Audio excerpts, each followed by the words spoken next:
ത് മനുഷ്യന്മാരെ, നിങ്ങളിങ്ങനെ ഒട്ടകത്തിൻ്റെ മൂക്ക് കയറും പിടിച്ച് ഈത്തപ്പനയും തിന്ന് അതിൻ്റെ പാലൊക്കെ കറന്ന് കുടിച്ച് കള്ളു കുടിച്ച് ഇങ്ങനെ പാട്ടുപാടി നടന്നാൽ പോരാ. അഫല യൻദുറൂന ഇലൽ ഇബിലി കൈഫ ഖുലിഖത്, എങ്ങനെയാണ് ആ ഒട്ടകം സൃഷ്ടിക്കപ്പെട്ടിരിക്കുന്നതെന്ന് നിങ്ങൾ ശ്രദ്ധിച്ചിട്ടുണ്ടോ? നിങ്ങൾ ചിന്തിച്ചിട്ടുണ്ടോ? ഒട്ടകത്തിന് ധാരാളം പ്രത്യേകതകളുണ്ട്. ഒട്ടകം മരുഭൂമിയിലെ കപ്പൽ എന്നറിയപ്പെടുന്ന ജീവിയാണ്. നമ്മളൊക്കെ സാധാരണ മരുഭൂമിയിലൂടെ നടക്കുകയാണെങ്കിൽ നമ്മുടെ കാലിഞ്ഞ് ഷൂസ് ഇട്ട് നടന്നാലും ശരി തന്നെ മണ്ണിലിങ്ങനെ പൊതഞ്ഞു പോയിട്ട് നമുക്ക് നടക്കാൻ പ്രയാസം ഉണ്ടാവും.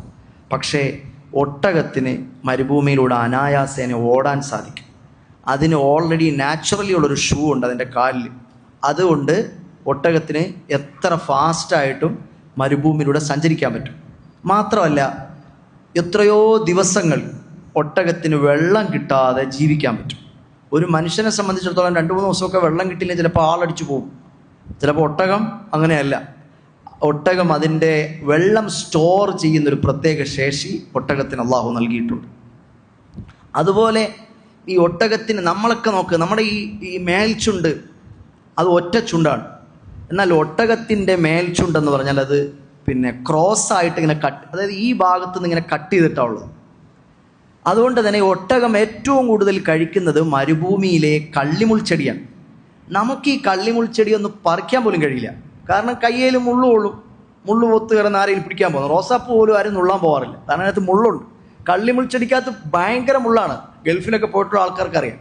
അപ്പോൾ അത് നമുക്ക് പറിക്കാൻ പറ്റില്ല, അത് കയ്യിൽ. പക്ഷെ ഒട്ടകം നിങ്ങൾ നോക്കൂ, ഒരു പഴം കഴിക്കുന്ന ലാഘവത്തോടെയാണ് ഈ കള്ളിമുൾ ചെടി മുഴുവനും ഒട്ടകം തിന്നു തീർക്കും. എന്ന് പറഞ്ഞാൽ ഒട്ടകത്തിൻ്റെ വായിൽ എന്ത് ചെയ്യില്ല, ഈ മുള്ളു കൊള്ളൂല. അതിന് മാത്രം ഒരു സംവിധാനം അല്ലാഹു തആല ഒട്ടകത്തിൻ്റെ ചുണ്ടിങ്ങനെ ക്രോസായിട്ട് കട്ട് ചെയ്തിട്ടുള്ളത്. ഇനിയുണ്ട്, നമ്മൾ ഈ മരുഭൂമിയിൽ ഇടയ്ക്കിടയ്ക്ക് പൊടിക്കാറ്റുണ്ടാവും. മരുഭൂമിയിൽ ഡെസേർട്ട് സഫാരികൾ ചെയ്തിട്ടുള്ള ആളുകൾക്കറിയാം. മരുഭൂമിയിലെ പൊടിക്കാറ്റെന്ന് പറഞ്ഞാൽ അത് ഭയങ്കര ഡേഞ്ചറസ് ആണ്. നമ്മളിനി ലംബോർഗിനിയിലോ ഫെറാരിയിലോ ഇനി ഏത് കാറിൽ പോയാലും ശരി തന്നെ, റേഞ്ച് റോവറിലോ ഇനി ടൊയോട്ടയുടെ നെസാൻ പെട്രോളിലോ ഇനി വേറെ ഏത് കാറോ ആവട്ടെ, മരുഭൂമിയിൽ പൊടിക്കാറ്റുണ്ടായാൽ പിന്നെ ഒരു ശകലം ഒരു അടി മുന്നോട്ട് പോകാൻ പറ്റത്തില്ല. കാരണം എന്താ, ഈ പൊടിക്കാറ്റ് വന്നിട്ട് മൂടിയിട്ട് ചിലപ്പോൾ ഒരു സ്ഥലത്ത് കുന്നൊന്നും ഉണ്ടാവില്ല, ഇങ്ങനെ നിരന്ന് കിടന്ന സമതലം പോലെ കിടക്കുന്ന സ്ഥലമാണ്. കാറ്റടിച്ച് നിമിഷങ്ങൾ കഴിയുമ്പോൾ അത് കുന്നായി മാറും. അത് ഈ കാറ്റടിക്കുന്നതാണ്. അപ്പോൾ വണ്ടിക്കൊന്നും യാത്ര ചെയ്യാൻ പറ്റില്ല.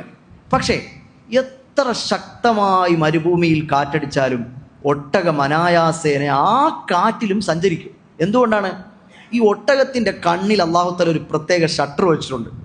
അപ്പോൾ ഈ കാറ്റ് പോലത്തെ ഡിസാസ്റ്ററുകൾ വരുന്ന സന്ദർഭത്തിൽ ഈ ഒട്ടകത്തിൻ്റെ ആദ്യത്തെ കണ്ണിൻ്റെ മേളിൽ കൂടെ ഈ ഷട്ടർ വന്നിങ്ങനെ ഒരു ലെയറായിട്ട് വീഴും. ഒട്ടകത്തിന് ആ സമയത്ത് കണ്ണ് കാണാൻ പറ്റും. മരുഭൂമിയിൽ ആർക്ക് പൊടിക്കാറ്റ് വീശുന്ന, അപ്പോൾ കുവൈത്തിലൊക്കെ ഏറ്റവും കൂടുതൽ പൊടിക്കാറ്റുള്ള സ്ഥലമാണ്. പോയിട്ടുള്ള ആൾക്കാർക്ക് അറിയാം. കുവൈത്ത് എന്ന് പറഞ്ഞാൽ ചിലപ്പോൾ രാവിലെ നല്ല ശാന്തമായി നിൽക്കും, ടപ്പന കാറ്റ് വരും. അത് പ്രത്യേക ചില രാജ്യങ്ങൾ അങ്ങനെയാണ്.